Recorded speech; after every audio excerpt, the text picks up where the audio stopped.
네, 안녕하세요. 제 소리 잘 들리시죠? 네, 감사합니다. 네, 오늘 오전 에스겔, 오후 다니엘 이렇게 저희가 살펴보도록 하겠습니다.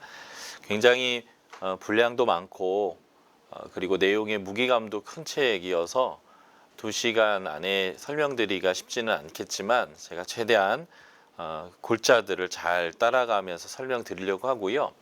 그래서 좀 내용이 많아서 좀 빠르게 진행할 수 있을 것 같은데 성경과 드린 자료를 참조하시면서 쭉 따라오시면 좋을 것 같습니다.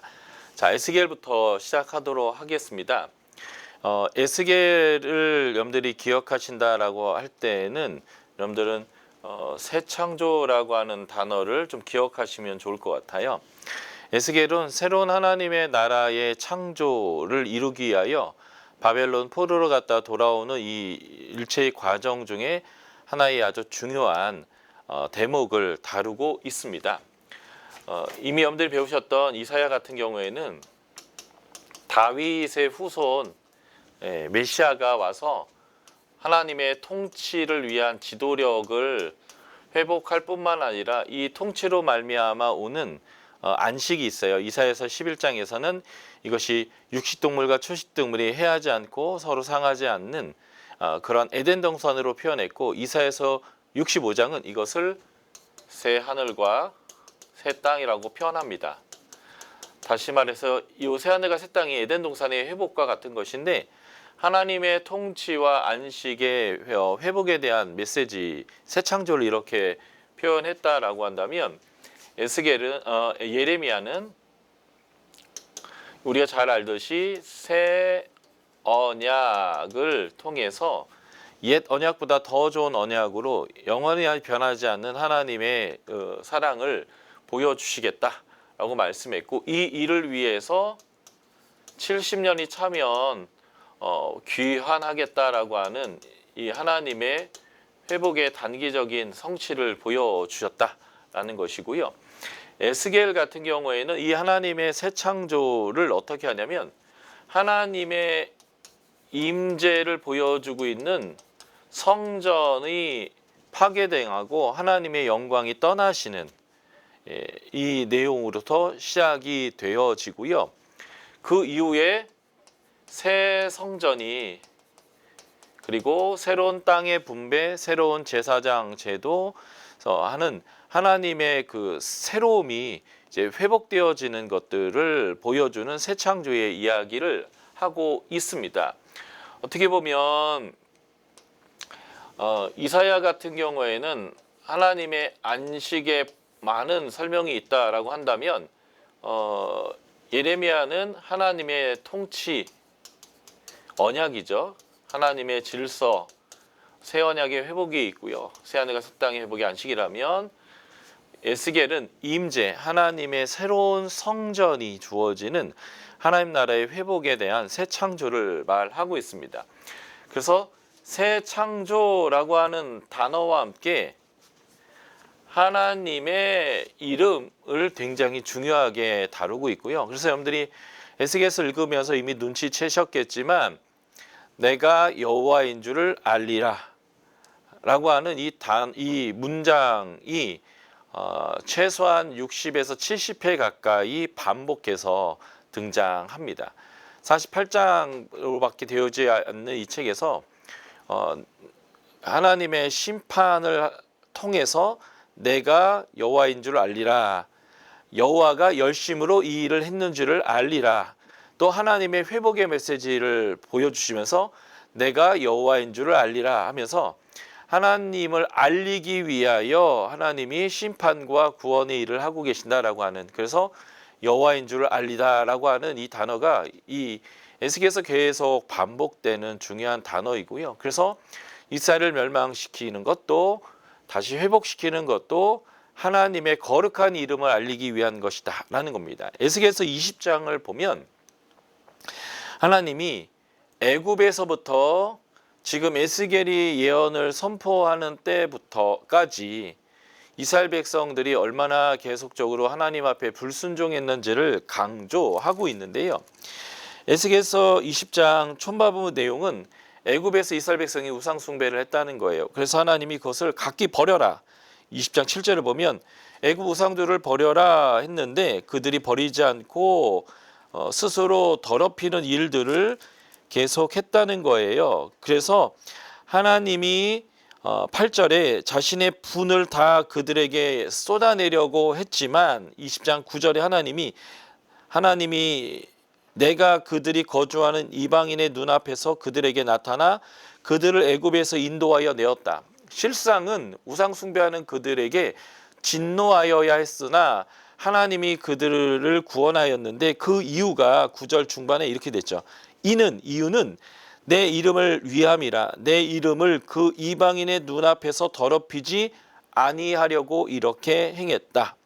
그런데 10절로 넘어가면 광야에서 이스라엘 백성이 또 하나님 앞에 잘못을 했어요. 그래서 13절에 보면 내가 분을 그들에게 쏟으려고 했지만 14절에 내가 내 이름을 위하여 달리 행하였나니 내가 그들을 인도하여 내는 것을 본 나라들 앞에서 내 이름을 더럽히지 아니하려 하였음이라. 출애굽기 32장 34장에서 황금송아지 만들었을 때 모세가 하나님을 말렸던 이유가 당신이 쪽팔리십니다. 당신이 여기서 이 백성 죽이려고 데려나온다라고 소문이 나시는데 이거 당신 뜻 아닙니까?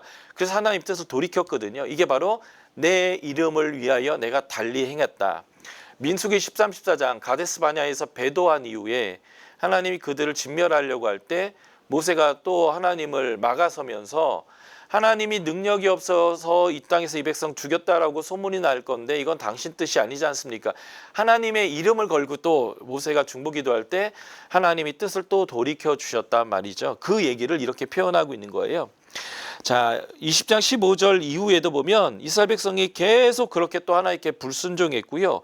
그래서 21절 후반부에 보면 내가 광야에서 그들에게 내 분노를 쏟으며 그들에게 내 진노를 이루려 하였으나 22절 내가 내 이름을 위하여 내 손을 막아 달리 행하였나니 내가 그들을 인도하여 내는 것을 본 여러 나라 앞에서 내 이름을 더럽히지 아니하려 하였나라. 지금 계속 반복하는 거죠. 이스라엘 백성을 심판하고 벌 줄 수밖에 없지만 하나님은 자신의 이름 때문에 참았다를 계속 반복하는 거고요. 23절부터 다시 광야에서 그들이 불순종했던 얘기를 하게 됩니다. 그리고 지금은 멸망의 시점까지 됐는데 실제 지금까지 그들이 그러했다라는 거죠. 그래서 20장 44절을 보면 이스라엘 족속이 내가 너희의 악한 길과 더러운 행위대로 하지 아니하고 내 이름을 위하여 행한 후에야 내가 여호와인 줄 너희가 알리라. 이제는 여호와의 이름을 위하여 행하는 일이 생기는데 그게 뭐냐면 성전에서 하나님 나가버리시고 성전을 부서뜨리고 이스라엘 백성이 다 죽고 포로로 끌려가야 이제 이들이 나를 여호와인 줄 알 거다. 그래서 지금 이 심판은 애굽에서 있을 때부터 1800년 BC 1800년부터 지금 멸망하는 586년까지 거의 1300년 동안 하나님이 참았는데 왜 참았냐면 하나님의 거룩한 이름을 이방인 가운데 드러내기 위해서, 다시 말해서 모든 나라 모든 민족이 하나님을 섬기게 하기 위해서 하나님이 참았는데 이제는 하나님의 거룩한 이름을 위해서라도 멸망을 시켰다가 다시 새 창조해서 새롭게 해야겠다. 이것 또한 내 이름을 위한 것이다 라고 하나님께서 말씀하시죠. 그래서 에스겔서는 하나님이 여호와인 줄을 알게 하기 위하여 행하시는 심판과 회복의 이야기입니다. 마치 애굽에서 10가지 재앙을 행할 때 이를 통하여 내가 세상 중에 여호와이고 이스라엘의 하나님이고 내가 여호와인 것을 애굽 사람과 유대인과 모든 민족에게 알리기 위해서 10가지 재앙을 하셨던 것처럼 하나님이 지금 하나님을 알리기 위한 거다. 그래서 에스겔서의 가장 많은 반복 단어가 뭐예요? 내가 여호와인 줄을 알리라 라는 거고요.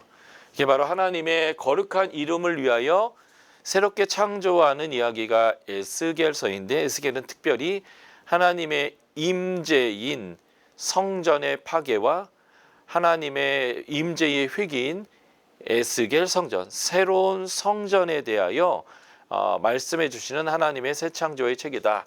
이렇게 보시면 되겠습니다. 자, 에스겔서의 대략적인 내용을 한번 살펴볼게요. 누가 이 책을 기록했냐면 1장 3절에 봤더니 여호와의 말씀이 부시 아들 제사장 나 에스겔에게 특별히 임했다 라는 말씀과 49번이나 여호와의 말씀이 임하여 가라사대라고 이렇게 반복되는 단어가 있어요. 그러니까 이러한 내정들을 통해서 명확하게 알 수 있는 것은 에스겔에서에서 기록되어 있는 내용들의 대부분은 에스겔이 하나님께 받았던 임했던 말씀을 선포한 내용이 기록되어 있고 에스겔의 사역 활동이 기록되어 있다라는 것은 우리가 내정을 통해서 확실히 알 수 있습니다. 그러면 이것을 가장 정확하게 잘 기록할 수 있는 사람은 결국 그 말씀을 받았고 선포했고 그 과정을 직접 했던 에스겔이다라고 볼 수 있을 겁니다. 언제 기록했느냐면 에스겔서 1장 1에서 3절 봤더니 그의 나이 30세 되던 해 여호야긴 왕이 사로잡힌 지 5년째의 해인 BC 593년이 에스겔서의 역사적으로 가장 첫 번째 언급이고요. 29장 17절에 나오는 에스겔이 사로잡힌 지 27년째인 571년이 에스겔서에 나와 있는 마지막 역사적인 이야기입니다. 그러므로 에스겔서가 포함하고 있는 역사는 BC 593년부터 571년까지 22년의 기록이기 때문에 571년 이후 언제쯤에 기록됐을 것이다 라고 보여지고요. 이런 말은 586년 멸망과 538년 포로 귀환 사이에서 선포되어진 메시지와 기록된 내용이다 라고 보시면 좋겠고요. 이 예언을 듣고 이 예언을 읽어야 되는 사람들은 누구냐면 605년, 597년, 586년 세 번에 걸쳐서 바벨론으로 끌려가 있는 포로에 있는 유대인들이 바로 이 예언을 들었던 사람이고 읽어야 되는 사람이다 라고 볼 수 있겠습니다. 자, 에스겔서 1장 1절을 읽어드릴게요. 30째 해 넷째 달 초닷새에 내가 그발강가 사로잡힌 자 중에 있을 때에 하늘이 열리고 하나님의 모습이 내게 보였다. 지금 바벨론의 저자가 있고요. 3장 11절 15절 읽어드릴게요. 3장 11절 사로잡힌 내 민족에게로 가서 그들이 듣든지 아니 듣든지 그들에게 고하여 이르기를 주 여호와의 말씀이 이러하다 하라. 15절 이에 내가 텔아빕에 이르러 그 사로잡힌 백성 곧 그발강가에 거주하는 자들에게 나아가 그들 중에 두려워하며 7일을 지냈다. 예언자와 독자는 다 바로 바벨론의 포로로 끌려가 있는 사람들이다 라는 것들을 우리가 확실하게 알 수 있는 거죠. 그러니까 포로로 끌려간 예언자가 포로로 끌려가 있는 사람들에게 선언한 예언이고, 그래서 포로에 끌려간 586년부터 포로에서 돌아오는 538년 사이에 바벨론에서 선포된 예언과 기록된 예언이다. 그래서 바벨론에 있는 포로된 자들에게 하나님의 메시지를 전하고 있는 거다라고 보시면 되겠고, 에스겔서에서 주목해야 될 또 하나 단어가 있는데 말이라고 하는 폐역이라는 단어예요. 구약 성경에서 이 폐역이라는 단어는 총 23번이 나오는데 그 23번 중에 70%인 16번이 에스겔서에만 나옵니다. 그러니까 이게 에스겔서에 정말 중요하게 사용되는 단어인데, 이스라엘 백성은 어떤 사람들이냐? 패역한 백성이에요. 그러니까 하나님께 반란을 일으킨 백성입니다. 그리고 가증한 일이라는 단어가 나오는데 구약에 120번 나오는데 그중에 36%인 43회가 바로 이 에스겔서에만 나오는 단어이죠. 그러니까 이스라엘 백성은 어떤 존재들인가? 하나님께 반란을 일으킨 패역한 사람들이고 가증한 사람들이다. 그런 사람들을 하나님은 바벨론으로 데려가서 새롭게 고쳐가지고 하나님의 새로운 창조를 이루는데, 그런 새로운 창조의 핵심은 하나님이 떠나갈 수밖에 없지만 하나님은 그들을 옮겨 바벨론 땅에서 그들과 함께 계시면서 그들을 보호하셨다가 그들을 거룩하게 회복한 땅으로 다시 되돌아와서 하나님의 임재 가운데서 그들이 새롭게 시작되도록 하게 하는 책. 그래서 내 이름을 위하여 새로운 창조를 하시는 하나님의 책, 이게 바로 에스겔서고요. 에스겔은 하나님의 이러한 은혜를 보여주는데, 그러한 은혜를 보여주는 것을 반증하는 내용이 바로 가증한 일, 폐역이라는 단어다라고 보시면 되겠습니다.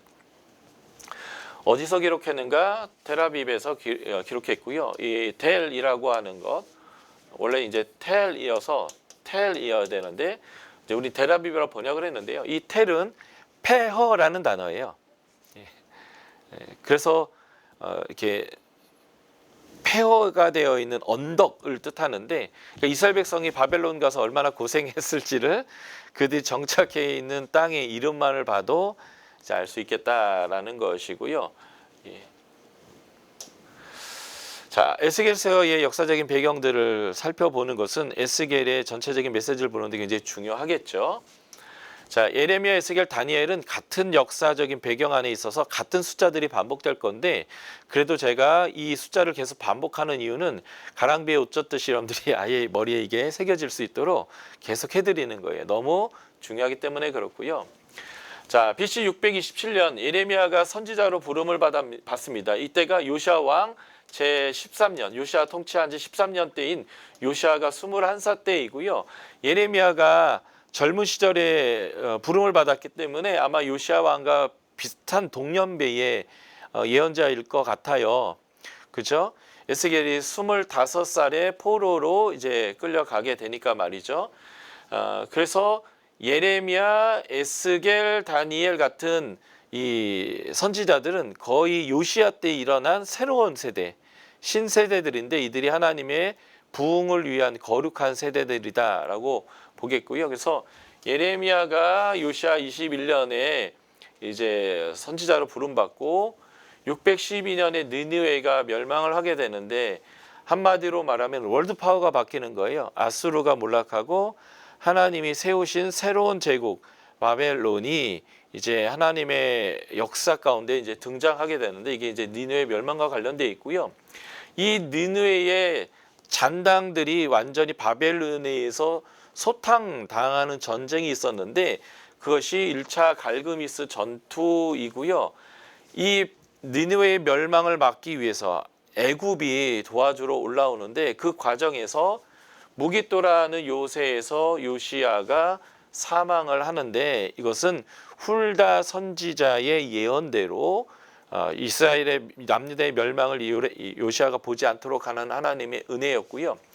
요시아를 대신하여 여호아스라고 하는 장남이 아닌 자가 왕으로 세움받지만, 갈그미스 전투를 마치고 애굽으로 돌아가는 이집트 왕에 의해서 여호아스는 3개월 만에 폐위되게 되고, 여호야김이 왕이 되는데, 이 여호야김이 바로 이제 이집트의 핫바지 왕이 되어지게 되고요.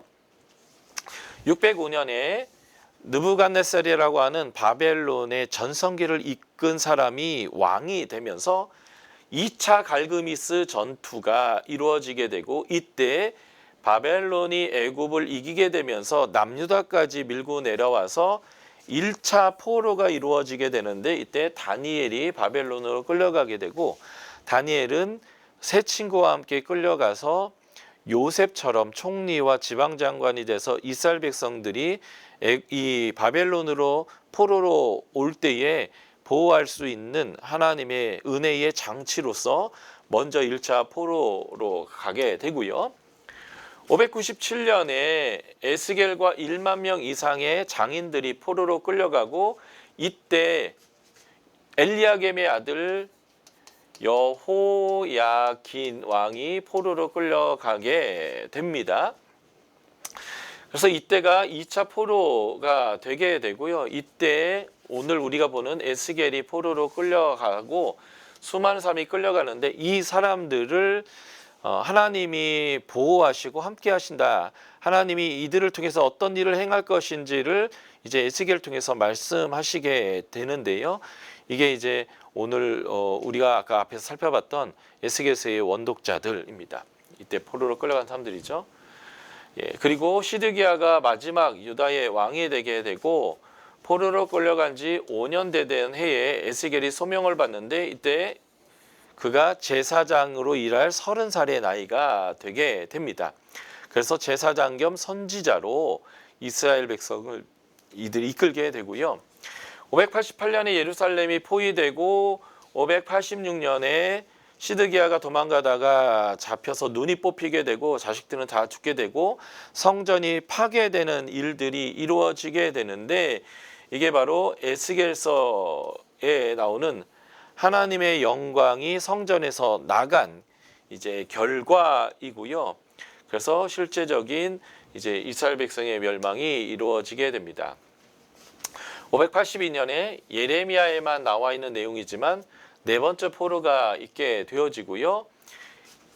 이 이후에 에스겔이 새로운 환상을 보게 되는데 새 예루살렘과 새 성전의 환상을 보게 됩니다.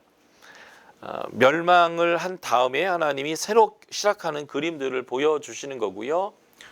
571년에 에스겔이 마지막 예언을 하게 되는데 바벨론에 의해서 애굽이 패하게 될 것을 예언하게 되고 그 예언의 성취가 실제 568년에 바벨론의 침공을 통해서 이루어지게 됩니다. 동시대 예언자인 예레미야도 이렇게 바벨론에 의해서 애굽이 망할 것이기 때문에 사람들이 애굽으로 가지 말라고 경고했었는데 사람들이 말을 듣지 않고 예레미야까지 끌고 애굽으로 내려간 사건이 있었죠. 나중에 이제 우리가 구조를 보시면서 더 말씀드리겠지만 열국에 대한 심판의 메시지가 중간에 큰 덩이로 있는데 그 심판 중에 애굽에 대한 심판의 내용이 제일 많습니다.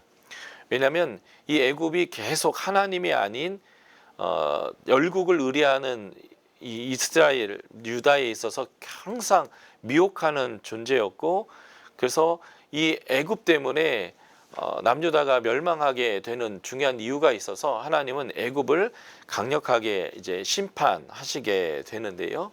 그래서 애굽에 대한 심판의 내용이 에스겔에서 굉장히 중요하게 다루고 있습니다.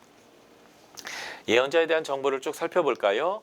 이름은 에스겔인데 이름 뜻이 하나님은 강하게 하신다입니다. 그의 이름은 2장 소명에서 하나님이 예레미야에게도 똑같이 소명하실 때 두려워하지 말라 반복했는데 두려워하지 말라고 계속 반복하고 있는 하나님의 에스겔을 향한 위로가 이 이름 뜻과 동일하고요. 동시에 그렇게 하나님의 위로를 받은 에스겔이요. 제사장은 태어나요. 그냥 혈통으로 태어납니다. 그래서 아이가 걷기 시작하고 말하기 시작할 때부터 계속적으로 레위기를 배우게 되고요. 암송하게 되고 25살이 됐다라는 것은 거의 제사장이 다 됐다라는 뜻입니다. 민수기에 보면 제사장은 25살에서 성전에서 일할 수 있다고 써 있어요. 30살이 정식 일하는 나이인데 25이라고 써 있는 것은 아마도 인턴십 같은 걸 하는 거예요. 그렇게 제사장으로서 준비가 거의 다 됐는데 포로로 끌려갔다가 제사장으로 실제 일할 나이 30살에 제사장이 되는데 그때 하나님이 성전도 없고 제사도 없는 이 제사장이 뭘 하겠어요. 그러니까 하나님이 위로해 주시면서 하나님께 위로받은 이 제사장을 통하여 이스라엘 백성을 위로하는 내용이 에스겔서인데 그의 이름 뜻이 바로 이 하나님은 강하게 하신다라는 건데 이게 에스겔의 사역과 동일하다라고 보시면 되겠습니다. 부시 아들로서 정통 사독 가문의 제사장이고요. 그래서 제사장이면서 선지자로 활동한 사람이고 그래서 그의 예언의 대부분의 내용은 성전을 중심으로 하고 있다라는 것이 그가 제사장의 입장으로서 선지자로 하고 있다는 것을 보게 되고요. 요시아의 부흥과 성전의 회복, 이 성전의 회복은 그의 아버지 할아버지죠. 므낫세가 성전에 우상을 세우고 더럽혔던 그것을 회복했던 것이 요시아의 부흥인데 이 부흥과 성전의 회복을 보면서 희망을 가지고 자랐던 사람이에요. 14살 609년의 요시아의 죽음과 성전의 재타락을 경험했고요. 605년 19살 때 다니엘과 친구들이 포로로 끌려가는 것을 보았고요. 597년 25살에 그가 포로로 끌려가게 되고, 그래서 5년이 있다가 포로로 끌려간 사람들을 강하게 하는 사역을 했던 제사장 겸 선지자다라고 보시면 되겠고, 593년 그가 30살 되던 때에 하나님의 환상을 보게 되는데, 바벨론에서 하나님이 그의 머리 한숨을 딱 잡아가지고 환상 가운데 예루살렘의 성전까지 딱 데려가서 예루살렘을 보게 됩니다. 제사장의 꿈이 꺾인 상황에서 하나님은 그를 선지자로 부르셨고요. 바벨론에는 성전도 없고 제사도 없고 제사장의 삶은 없지만 그곳에서 하나님의 입이 되어서 하나님의 뜻을 대언하는 사람으로 부름을 받았는데, 환상 가운데 하나님 머리 한숨을 잡고 예루살렘에 데려갔을 때 그가 본 환상이 두 개예요. 첫 번째는 하나님이 그 성전을 무너뜨리기 위해서 군사를 이끌고 오는 환상. 두 번째 환상은 성전을 봤더니 성전에 우상이 가득한 거예요. 그가 30살쯤에 제사장이 됐을 때 이제 제사장을 할 수 없는 바벨론에 있는 게 슬펐을 텐데, 그가 성전에 가득한 우상을 본 후에는 기뻤을 겁니다. 아이고, 이렇게 더럽고 이렇게 하나님이 거할 수 없는 성전에서 내가 제사장을 안 하는 게 더 나은 일이었겠구나라고 깨닫는 거죠.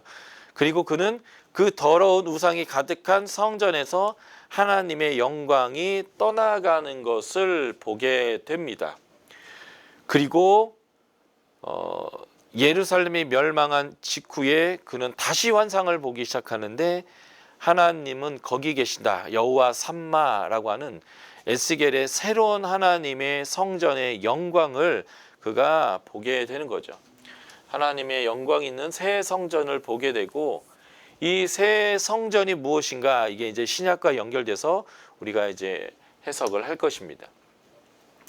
그래서 예레미야와 에스겔과 다니엘은 동시대의 예언자인데, 예레미야와 에스겔은 다 제사장인데 몰락한 아비아달 계열, 예레미야는 정통 사독감으로서, 그래서 예레미야는 몰락하고 있었던 예루살렘에서, 에스겔은 새로운 하나님의 시작을 해야 될 바벨론에 있는 남은 자들을 위한 제사장 겸 선지자의 노릇했고요. 다니엘은 정치 지도자로서 바벨론 포로에 돌아온 사람들을 보호하는 역할을 하는 이 역할을 했는데, 이 세 명의 예언자가 동시대의 역할을 하고 있습니다. 자, 이 내용 굉장히 중요해요. 에스겔이 왜 이스라엘 백성들을 강하게 해야 했는가? 자, 이 포로에 있는 사람들은 상실의 시기를 살았던 사람들입니다. 무엇을 잃어버렸냐면 첫 번째 성전을 잃어버렸습니다. 586년에 느부갓네살이 예루살렘을 침공해서 성전을 다 때려 부셨고 법궤가 이때 사라졌지요. 성전이 없다라는 거예요. 성전 자체가 이제는 허탕한 우상이 되어져 버렸기 때문에 하나님이 성전을 없애버리는 거죠. 예레미야에서 우리가 배웠지만 이제는 더 이상 법궤를 기억하지도 생각하지도 만들지도 찾지도 않을 것이다. 그것 없이도 하나님의 보호가 있을 거예요. 근데 왜 그것을 하나님이 없앴는가? 사람들이 하나님이 아니라 그것을 의뢰했기 때문에 그렇습니다. 성전이 없을 때, 바벨론에 있을 때 그들이 큰 문제가 있죠. 그러면 우리의 죄는 어떻게 용서받을 수 있는가라고 하는 거예요. 이 문제를 하나님이 해결해 주시는 내용이 뭐냐면 에스겔서 11장 16절입니다. 제가 읽어드릴게요. 에스겔서 11장 16절. 그런즉 너희 말하기를 주 여호와의 말씀이 내가 비록 그들을 멀리 이방인 가운데로 쫓아내어 여러 나라에 흩었으나 그들이 도달한 나라들에서 내가 잠깐 그들에게 성소가 되리라 하셨다 하고, 하나님이 거하시는 성소가 이제는 예루살렘이 아니라 바벨론 포로로 가 있는 사람의 거기에 하나님이 그들의 성소가 되어준다는 거예요. 그러니까 예루살렘의 성전은 더 이상 성전이 아니다. 예레미야 7장에서 예레미야가 얘기했죠. 거짓말이다. 여기서 죄 용서 받았다는 거, 구원 받았다는 거, 기도 응답 받았다는 거 거짓말이다 라고 했던 것처럼 예루살렘이 이제 하나님이 안 계세요. 포로가 있는 그곳에 하나님이 계신다는 거죠. 에스겔이 그것을 얘기해 주는 거예요. 하나님은 바벨론 포로 있는 너희와 함께하고 계신다. 두 번째, 이들은 무엇이 없었냐면 왕이 없었습니다. 이스라엘 백성이 사무엘서 상행 9장 10장에서 왜 왕을 구했습니까? 열국처럼 왕이 필요했던 거예요. 왜냐하면 우리를 보호하고 우리를 위해서 싸워줄 왕이 필요했던 거죠. 원래 하나님이 그 역할을 했는데도 불구하고 왕이 필요하다고 얘기했습니다. 왕은 우리를 보호하고 우리를 위해서 여호와의 싸움을 싸우는 자예요. 그러니까 왕이 없다는 것, 지도자가 없다는 것, 지도자가 없어서 돌아다니고 있는 목자 없는 양과 같은 모습이다라고 생각하는 거죠. 예. 그런데 하나님이 다시 그들의 왕이 되기로 결심한 거예요. 그래서 인간 왕을 없애버리셨습니다. 그래서 정통 다윗 가문이 다시 왕으로 되는 일들은 이 이후에 없어요. 그러나 예수 그리스도께서 왕으로서 유대인만의 왕이 아니라 모든 인류의 왕으로서 우리 가운데 오신 사건이 있는데 그게 바로 신약에 하나님 나라를 가져오신 왕이신 예수님이죠. 그래서 이들은 왕이 없었습니다. 그러나 하나님이 이들의 왕이 되어줄 것이다 라는 거예요. 이들은 이제 아이덴티티가 정체성이 없습니다. 왜냐하면 바벨론에 있는 우리가 여전히 하나님의 말씀대로 살아가야 하는가, 하나님의 언약을 지켜야 하는가, 음식법을 지켜야 하는가, 이런 거예요. 할례를 해야 되는가. 그런데 이제 다니엘서 1장을 보면 우리가 아시겠지만 바벨론의 포로로 끌려온 다니엘과 세 친구는 코셔, 정결한 음식이 아닌 음식을, 왕의 음식을 먹어야 하는데 그 음식을 먹지 않기로 결정했더니 야채만 먹어도 기름지고 건장하고 하나님의 지혜로 총리와 지방장관이 되는 것까지 이루어지잖아요. 이제 정체성이 없는 게 아니라 그들은 바벨론에 와서 비로소 그들의 온전한 정체성을 회복하게 되는 것이다. 이게 이제 에스겔이 이 백성들에게 깨닫게 하는, 강하게 하는 내용입니다. 네 번째, 이들이 없는 게 뭘까요? 하나님이 주신 약속의 땅이 없어요. 그래서 그들은 지금 텔아비브 포로로 잡혀와서 폐허에 정착해 있습니다. 예.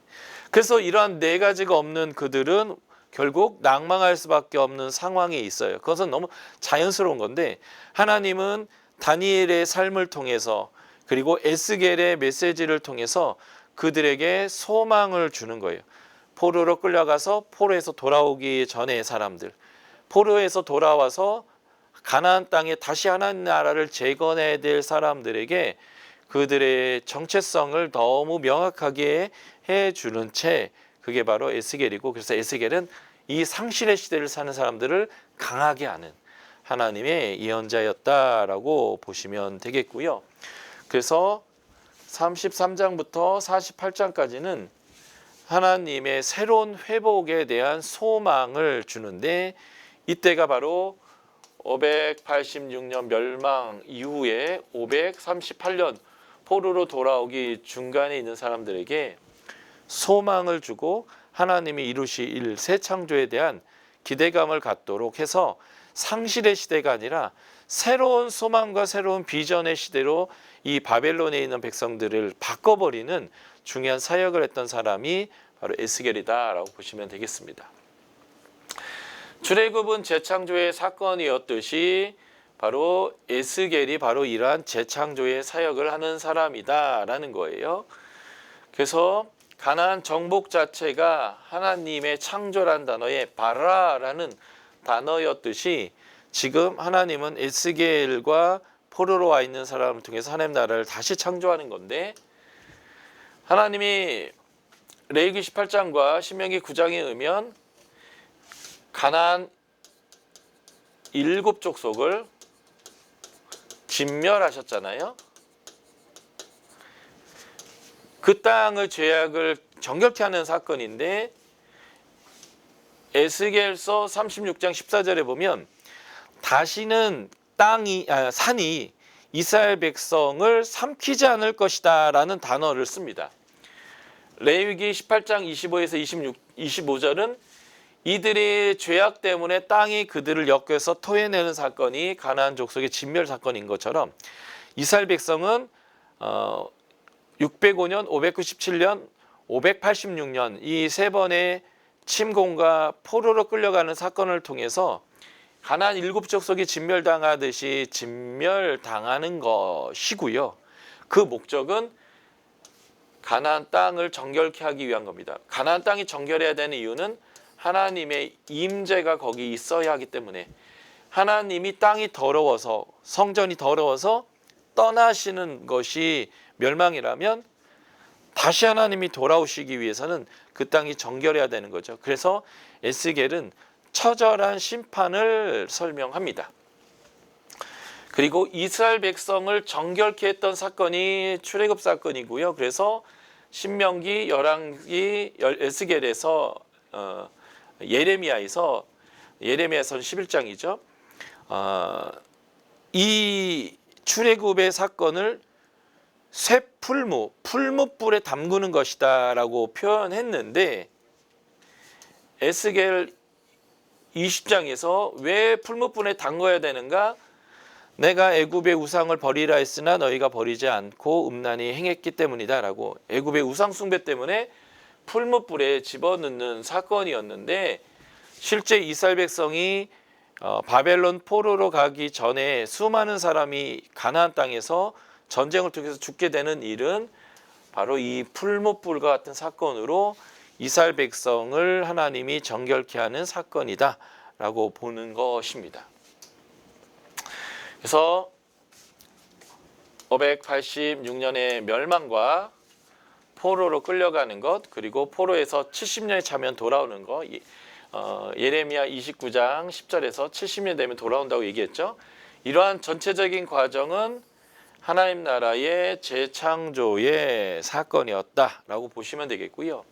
이 두 본문을 우리가 간단히 볼 건데 신명기 4장 25절부터 31절과 신명기 30장 1에서 3절 또 1에서 9절 10절까지를 보면 이런 내용이 나와요. 너희가 저 불순종을 하면 내가 너희를 포로로 끌어갈 것이다. 그런데 거기에서 너희들이 정신을 차리게 되고 하나님께 회개하게 되면 하나님이 너희들을 다시 이 땅으로 돌아오게 할 것이다. 이게 이제 언약 조항이라는 거죠. 제가 신명기 25장 25절 읽어드리겠습니다. 신명기 4장 25절부터 제가 읽어드릴게요. 내가 그 땅에서 아들을 낳고 자손을 얻으며 오래 살 때에 만일 스스로 부패하여 무슨 형상의 우상이든지 조각하여 내 하나님 여호와 앞에 악을 행함으로 그의 경노를 일으키면 내가 오늘 천지를 불러 너희를 증거를 삼노니 너희가 요단을 건너가서 얻는 땅에서 속히 망할 것이라. 너희가 거기서 너희의 날이 길지 못하고 전멸될 것이라.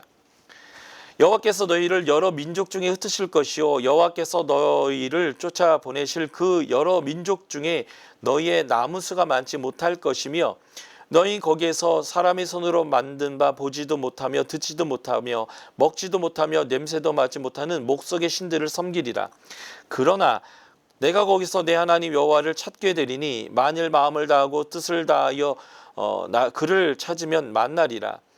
이 모든 일이 내게 임하여 환난을 당하다가 끝날에 내가 내 하나님 여호와께 돌아와서 그의 말씀을 청종하리니 내 하나님 여호와는 자비로우신 하나님이심이라. 그가 너를 버리지 아니하며 너를 멸하지 아니하시며 내 조상들에게 명세하신 언약을 잊지 아니하리라. 이게 이제 언약의 내용이에요. 그러니까 지금 이들의 멸망에 대한 내용 에스겔서 28장까지의 내용, 4장까지의 내용이 철저한 심판에 대한 내용인데 이게 언약대로 멸망하는 것이고요. 그리고 에스겔서의 후반부에 나와 있는 33장 이후에 후반부에 나와 있는 새로운 성전과 새로운 언약과 새로운 제사장들의 회복에 대한 내용은 바벨론에서 돌아와서 다시 회복하겠다는 이 언약을 성취하는 내용이고요. 그러니까 이 에스겔은 뭐 새로운 아이디어를 얘기하는 게 아니라 이미 신명기에서 하나님과 언약했던 내용대로 하나님이 지금 행하고 계시는데, 너희가 지금 잠시는 바벨론에 와서 왕도 없고 제사장도 없고 성전도 없고 정체성도 없어서 흔들리고 있지만, 사실 그럴 일이 전혀 아니고 하나님은 너희에게 새로운 왕, 새로운 성전, 새로운 제사장의 제도, 새로운 땅, 그래서 하나님의 새로운 왕국을 회복하기 위해서 선택되고 보호되고 하나님이 너희와 함께하고 있는 굉장한 사람들이다라고 하는 것을 포로에 있는 사람들에게 알려주는, 그들을 강하게 하는 사역을 하고 있는 사람이다라고 보시면 돼요. 그래서 제2의 출애굽으로서 새로운 성전, 새로운 법, 새로운 땅의 분배에 대해서 말씀하여 소망을 갖고 예레미야가 말했던 그 70년이 차기를 기다리고 회개하며 소망을 갖게 하는 그런 예언서가 바로 이제 에스겔서다라고 보시면 되겠습니다. 자, 에스겔은 4개의 환상을 보는데요. 이 4개의 환상을 봐도 에스겔이 보았던 전해야 됐던 메시지가 무엇인지를 확실히 알 수 있습니다. 자, 환상 4개 중에 2개의 환상은 심판에 대한 환상인데요. 1장부터 3장의 환상, 하나님의 보좌를 봤는데 보좌에 바퀴가 달렸습니다. 전차죠. 근데 그 전차가 북쪽으로부터 번쩍번쩍하면서 아주 무서운 모습으로 오게 되는데, 하나님이 자신의 백성을 심판하기 위하여 바벨론 군대를 이끌고 오는 모습을 첫 번째 환상으로 보게 되고요. 8장부터 11장에 두 번째 환상을 보게 됐는데, 성전에 들어가 봤더니 예루살렘 성전이 온갖 우상으로 가득하더라는 거예요. 그래서 하나님이 구름을 타고 성전 동쪽 문을 통해서 예수님이 승천하신 감람산 위로 나가버리십니다. 그리고 성전으로부터 하나님의 백성들을 심판하는 이야기가 등장하게 되는데, 이게 바로 하나님의 영광이 성전에서 떠나는 내용입니다. 이 2가지의 환상이 전반부 심판에 대한 환상이 되겠고요. 후반부에 환상 2가지가 있는데 37장입니다. 우리가 너무 잘 아는 마른 뼈들이 가득한 골짜기에 하나님의 제사장 선지자인 에스겔이 태어나니까 뼈들이 맞춰지고 살이 붙고 힘줄이 었는, 그리고 생기, 루아흐, 성령이 그 뼈들 가운데 들어가게 됐더니 살아있는 군대가 되었다라고 하는 하나님의 백성의 회복이요. 하나님의 백성의 회복이 이루어지는 환상과, 또 하나는 것은 40에서 48장인데 하나님의 새로운 성전, 하나님의 임재가 회복되어지는 새로운 성전이 보여지고, 그래서 48장 끝부분에 여호와 삼마, 여호와가 여기 계신다라고 하면서 이제 에스겔이 끝나는 하나님의 영광이 다시 돌아오는 얘기. 이게 이제 2개의 회복에 대한 환상인데요. 이 4개의 환상만 해석해도 에스겔의 메시지는 너무 명확해집니다. 그런 내용들을 이제 에스겔이 22년 사역하는 동안 이런 예언의 형태로 또 저런 내용으로 계속 반복해서 말씀하고 있는 내용이다라고 보시면 됩니다. 자, 에스겔서에 보면 포로로 끌려갔거나 아직 포로로 끌려오지 않는 사람, 597년부터 586년 사이에 바벨론에 끌려온 사람과, 그리고 아직 예루살렘에 남아있는 사람들이 지금에 일어나고 있는 역사 해석을 잘못하고 있어요. 그 부분을 에스겔이 하나님의 관점으로 교정해주는 내용이 포함되는데, 일단 하나님의 백성이 잘못 오해하고 있는 내용들, 첫 번째가 뭐냐면 하나님은 우리에게 관심이 없다는 거예요. 그래서 우리를 보지 아니하시며 이 땅을 버리셨다. 이 말을 뒤집어 말하면 우리가 하나님 앞에 헤세드, 충성할 필요가 있겠는가, 다른 신으로 갈아타야 되는 거 아닌가라는 이런 이제 생각이 드는 거예요. 뭐 우리 하나님이 우리에게 관심도 없고 보지도 않고 도와주지도 않고 이 땅은 버려졌기 때문에 이렇게 생각하는 거예요. 두 번째는 예루살렘 성은 가마가 되고 우리는 고기가 된다라는 건데, 이거는 예루살렘에 있는 사람들이 하는 소리인데 605년과 597년에 포로로 끌려간 사람들은 죄가 있어서 끌려간 거고, 이제는 우리는 안전하다. 거짓 예언자들한테 속아서 이런 생각을 하는 건데, 그래서 예루살렘 성이 쇠가마소처럼 단단하기 때문에 우리는 이 예루살렘 안에서 보호받고 더 이상 해를 당하지 않을 거다라고 이들이 생각하는 거죠. 그래서 에스겔은 이렇게 얘기합니다. 이 안에 견고한 성읍에 니들이 있다고 하는데 아마 시체가 될 것이다. 그리고 가마 가운데서 너희가 다 끌려 나올 것이다. 586년을 얘기하는 거예요. 그리고 에스겔서 24장을 보면 그 가마솥을 장작을 강한 불로 팍 달궈가지고 뼈까지 싹 녹여버리겠다. 이겠지. 하나님이 예루살렘 성이 너희를 가마솥처럼 보호해 줄 것이 아니야. 너희는 거기에 있는 고깃덩이처럼 될 거고 다 태워 녹여버릴 거야. 그러니까 처절한 하나님의 심판에 대해서 오히려 안전하다고 생각하는 것을 뒤집어 버립니다. 세 번째, 이들의 착각은 이 땅은 우리에게 기업이 되었다라는 거예요. 다시 말해서 두 번의 포로로 끌려간 사람들이 죄인이기 때문에 우리는 이제는 여기에 남아있는 사람들이 이 땅을 우리가 기업을 얻어서 안전하게 있을 거다라고 얘기하는 거죠. 그런데 하나님은 아니다. 포로로 끌려간 자가 남은 자것이다 라고 얘기해요. 에스겔서 6장 8절을 제가 읽어드릴게요. 에스겔서 6장 8절. 그러나 너희가 여러 나라에 흩어질 때에 내가 너희 중에서 칼을 피하여 이방인 중에 살아남은 자가 있게 할 것이다. 포로에서 끌려간 사람들이요. 605년, 597년에 포로로 끌려간 사람들이 남은 자라는 거예요. 이들은 우리가 남은 자여서 우리 남은 자들이 이 땅의 기업을 차지할 것이다. 이렇게 이제 생각하는데요. 그리고 11장 16절 우리가 아까 읽은 대로 내가 잠시 포로로 간 사람들 거기에서 그들의 성소가 되어줄 것이다.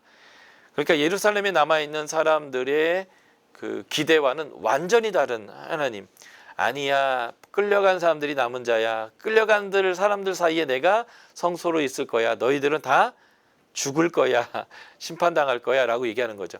그 죽을 거야, 심판당할 거야 라는 그 대상들 중에 하나라도 건져내기 위하여 넓은 포도잎을 뒤져서라도 추수해야 되는 사명을 받은 사람, 그 사람이 저희가 지난주에 살펴봤던 예레미야였다라는 걸 우리가 알 수 있죠. 네 번째, 이스라엘 백성이 잘못 오해하고 있는 것은 12장 22절을 보면 날이 더디고 모든 묵시가 사라졌다. 12장 27절 보면 예언자가 보는 묵시는 여러 날 후의 일이다. 그가 먼 때에 대하여 예언한다. 그러니까 예언자들이 하는 소리에 귓등으로도 듣지 마라. 이제 이스라엘 백성들이 이 하나님의 말씀을 이제 무시하고 있는 거죠. 예. 이런 것들이 그들의 착각이었다라는 거예요. 다섯 번째, 아비가 신포도를 먹었는데 아들의 이가 시다. 아들이 어찌 아비의 죄를 담당하지 않겠느냐 하는도다.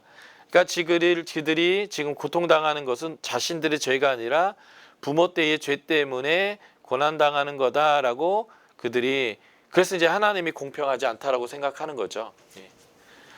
우리는 죄가 없는데 왜 아버지 죄 때문에 우리가 이렇게 고난을 당하는 거냐라고 주의 길이 공평하지 않다라고 얘기합니다. 그런데 신명기 24장 16절에서 분명히 얘기해요. 아버지 죄 때문에 자식이 죄 때문에 아버지가 벌을 받지 않는다라고 말이죠. 그래서 이 내용을 에스겔서 14장과 18장에서 아주 자세하게 설명합니다.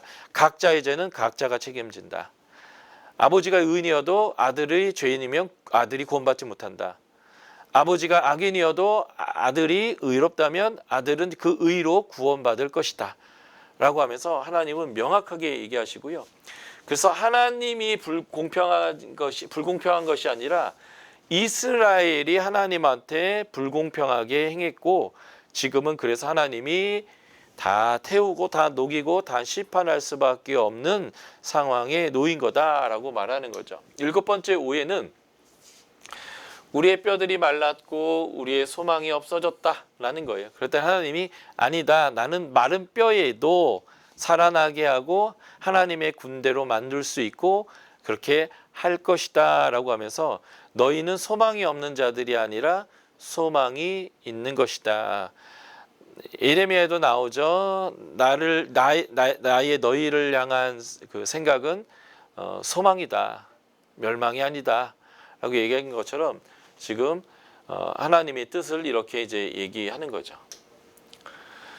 그래서 하나님은 이제 이스라엘의 지금의 현실에 대하여 하나님이 이렇게 얘기합니다. 14장 3절과 7절, 4절 7절 보면 사람들이 자기 우상을 마음에 들이며 죄악에 거치는 것들을 자기 앞에 두었으니 지금 이들이 우상 숭배하고 죄를 진다는 거예요. 그래서 하나님은 이들이 나에게 묻는 것을 용납하지 않겠다. 나는 너희에게 내 뜻을 말해주지 않겠다라는 거예요. 여호와가 그들의 우상에 많은 대로 응답하는데 그 응답함이 뭐예요? 심판으로 응답하겠다라는 거죠. 이게 하나님이 지금 에스겔 시대의 이스라엘 백성이 어떤 존재인지를 직접 말해주는 내용입니다. 두 번째, 가서 여호와께 무슨 말씀이 나오는가 들어보자 하고 백성이 모이는 것 같이 내게 나오며 내 백성처럼 내 앞에 앉아서 내 말을 듣는다. 이 말이 뭐냐면 예언자에게 가서 하나님이 뭐라고 말하시나 들으려고 하는데 이게 오락거린 거예요. 신종 토크 같은 거죠.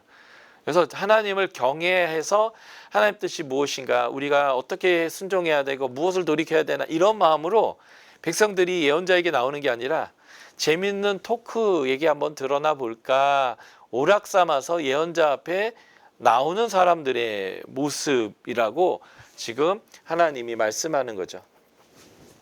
그래서 이스라엘 백성은 듣기는 하나 행치는 아니하니 입으로는 사랑을 나타내어도 마음으로는 이익을 따르는 것이다. 그래서 내 말이 응할 거다. 이게 뭐냐면 심판이 임할 것이다. 이 심판이 임하면 어떤 결과가 나오면 그들이 내가 여호와인 줄을 알리라. 이렇게 이제 계속 이제 에스겔서는 반복되는 내용입니다. 한마디로 말하면 이스라엘 백성들은 지금 하나님이 하고 계신 일을 이해를 못해요. 그리고 자꾸 자기들이 원하는 행동만 합니다. 그런데 스스로 안전하다고 착각을 하고 있어요. 그래서 하나님은 너희가 잘못되어져 있고 너희는 착각하고 있고 너희는 안전하지 않으며 심판당할 것이고 포로로 끌려온 너희들은 오히려 안전하고 내가 너희를 보호하고 책임질 것이며 내가 너희를 통해서 새로운 하나님의 나라를 창조할 것이다 라고 하면서 하나님의 관점으로 에스겔은 역사를 해석하고 그래서 하나님이 선택한 남은 자들이 네 개의 상실의 시대를 살지만 결탄코 그러한 상실의 시대가 아니라 하나님의 보호 아래서 새로운 역사 가운데로 나아가는 중요한 하나님의 사람이다라고 하는 완전히 다른 하나님의 시각을 보여주는 책이 에스겔서다라고 보시면 좋겠고요. 에스겔서의 중심 사상은 이거예요. 하나님의 멸망과 회복하는 큰 일을 행하심으로 이스라엘과 열방 가운데 하나님의 거룩하고 위대한 이름을 나타내실 것이다. 내가 여호와인 줄 알리라. 심판을 통해서 내가 여호와인 줄 알리라. 회복을 통해서 내가 여호와인 줄 알리라. 이것을 거의 70번 가까이 반복하고 있는 책이고요. 그래서 하나님의 큰일, 멸망하고 회복하는 재창조의 일을 통하여 열국이 하나님이 어떤 분인지 알게 하는 것, 이게 이제 이 책의 중심 내용이고요. 이것을 풀었으면 쓰여진 이유입니다. 멸망에 대한 경고와 백성이 돌이키게 하기 위함. 이 돌이킴은 심판이 돌이켜지는 게 아니라 남은 자가 되기 위한 돌이킴이에요. 멸망의 이유가 하나님의 무기력함이 아니고 이스라엘의 죄 때문임을 알기 위한 거고요. 하나님이 이스라엘의 신실치 못함에도 불구하고 구원하시고 회복할 것을 알게 해서 소망을 주기 위한 거예요. 에스겔 여호와는 강하게 하신다. 내용과 같은 거죠. 하나님은 열국을 통치하신 전능하시는 분임을 알게 하기 위함입니다. 그래서 25장부터 32장까지 열국들에 대한 심판의 메시지가 강력하게 주어집니다. 하나님이 이스라엘을 새롭게 하시는데요. 새 마음, 새 영, 새 성전, 새 예루살렘을 주실 거예요. 새롭게 하실 것을 알게 하기 위한 거고요. 그래서 새 영원한 언약을 통해서 하나님 나라가 회복될 것을 알게 하는 책이 바로 에스겔서다라고 보시면 되겠습니다. 자, 에스겔서의 전체적인 메시지는요. 1장부터 24장까지가 하나님의 영광을 상실하는 얘기고 성전에서 하나님이 떠나가시는 얘기고 하나님의 심판을 경험하는 내용입니다.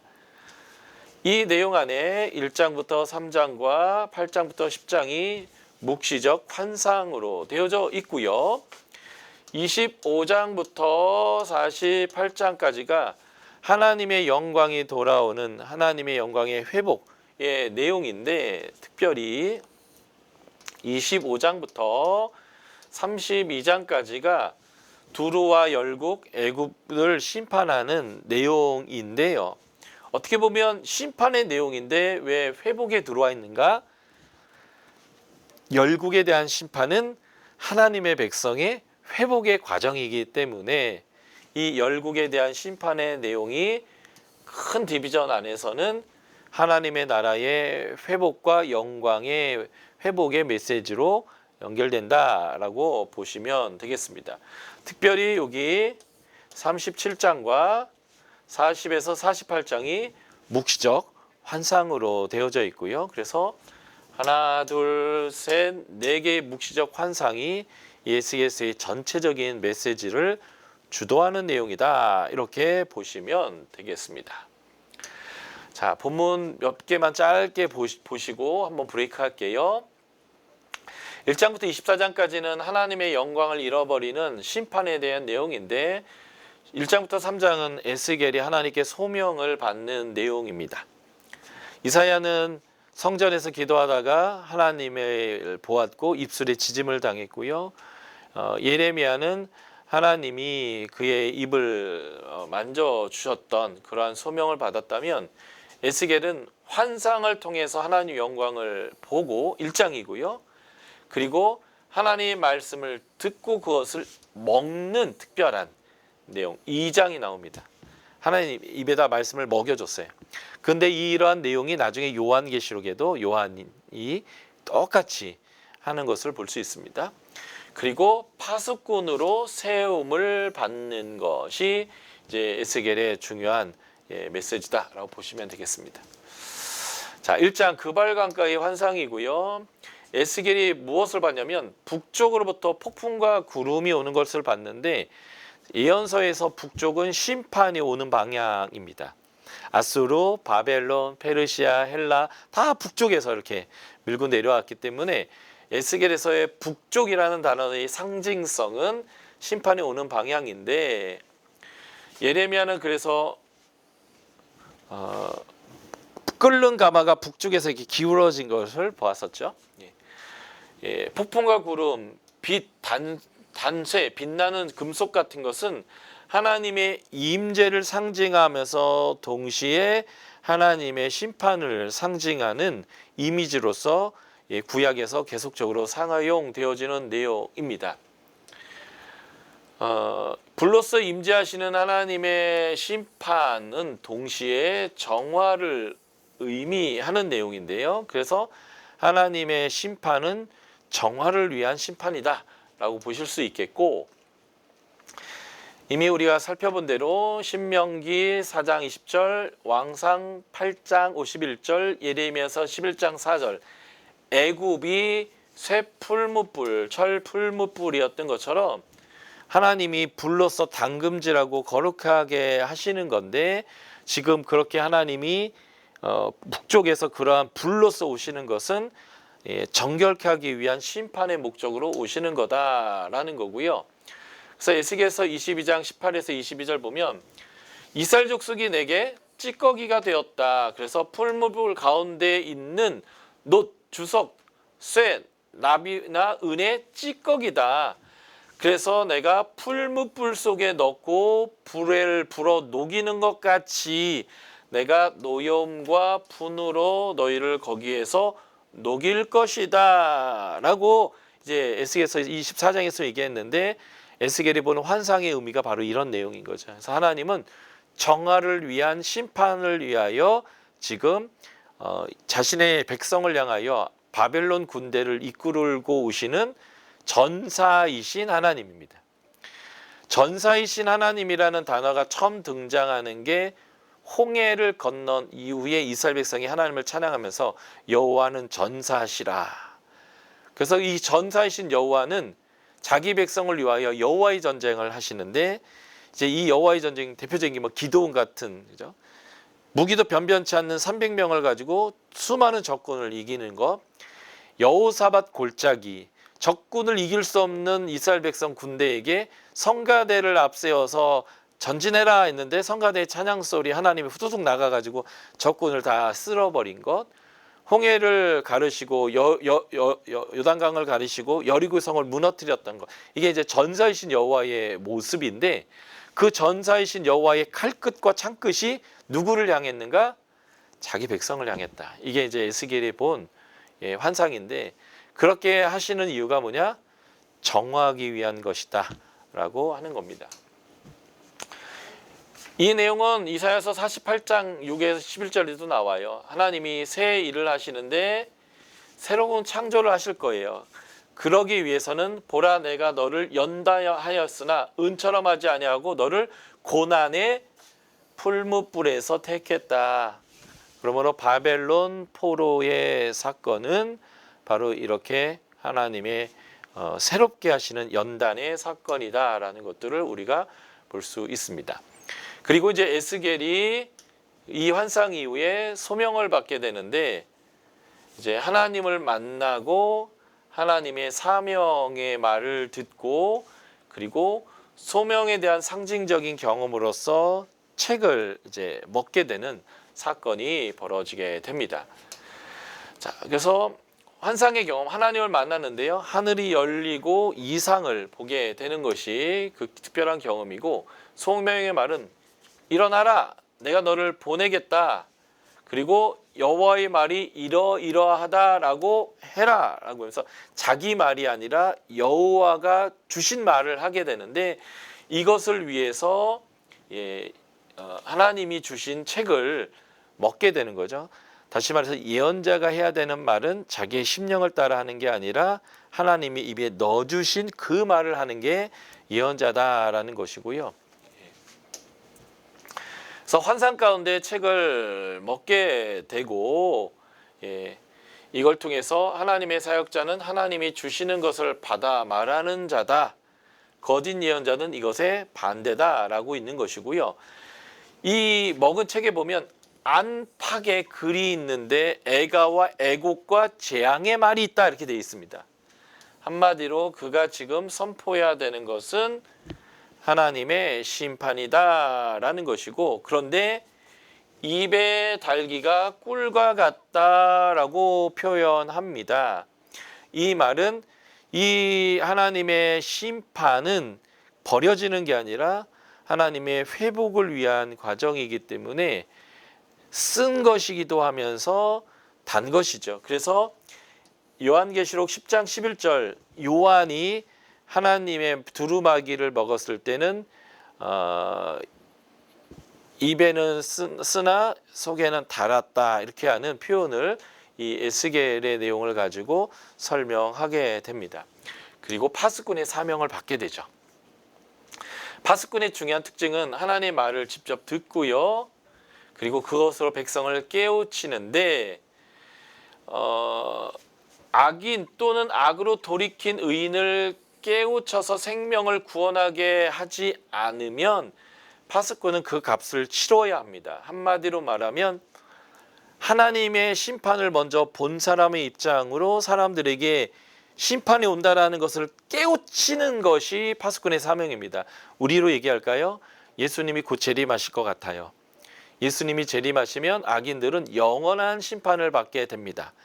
영원한 심판을 받게 되는 그들에게 우리가 이것을 깨우쳐 주는 파수꾼의 사명을 받았는데 우리가 이것을 전하지 않았고, 그래서 듣지 못해서 영원한 심판 가운데 들어가는 사람이 있다면 그 책임은 우리에게 있다라는 게 이제 파수꾼에 대한 아주 가장 강력한 메시지고요. 그래서 우리는 전할 책임이 있습니다. 우리가 깨우쳤는데 그들이 돌이키지 않은 것은 우리에게 책임이 없습니다. 그러나 우리가 깨우쳐 주지 않아서 그들이 돌이키지 못했다면 그 책임은 분명하게 파수꾼에게 있다는 거죠. 그래서 파수꾼의 목적은 심판이 아니라 경고이고 깨달아 생명을 얻게 하는 것이 하나님의 목적이다라는 것을 알리는 거고, 그래서는 우리는 돌이키게 할 책임이 아니라 깨닫게 할 책임이 우리에게 있다. 이게 이제 에스겔의 사명이었고 우리의 사명이다라고 보시면 될 것 같습니다.